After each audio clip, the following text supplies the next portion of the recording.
Lëvizja Bashkë ka pas në përqindje rezultat më të mirë në diasporë se sa në Shqipëri, dhe kjo më duket ka qenë e përbashkët e gjitha partive të reja. Dhe e vetmja parti që ka dalë shumë më keq jashtë Shqipërisë se sa në Shqipëri ka qenë Partia Demokratike.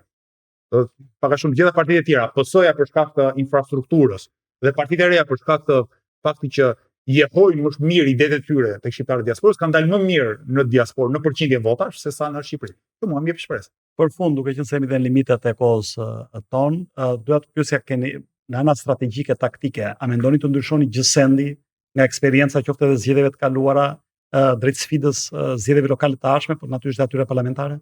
Po një gjë që do ndryshojmë në raport me zgjedhjet e kaluara lokale është që në 2027 ne do të kandidojmë në shumë bashki. Do kandidojmë edhe për këshillat bashkiake, edhe për kryetar bashkie. Në 2023-shin, për shkak se ishin partije sapo formuar, në të gjitha burimet tona i përqendruam në Tiranë, sepse mendonim asukohet me drejt një rezultat i mirë në Tiranë, siç e morëm, do të shërbente si lloj trampoline për të hedhur në Shqipëri. Sot jemi në kushte më të mira organizative dhe kemi mundësinë të kandidojmë në shumë qytete, sigurisht mundësisht në të gjitha bashkitë, por do të dimë herë cilat do të jenë bashkitë e ardhshme, sepse do të presim rezultatet. Janë të kushtueshme fushatat në Shqipëri, sepse kemi parë raporte që tregojnë për shifra maramund se fushatat në Shqipëri po i bëre si lëvizja bashkë nuk janë të kushtueshme.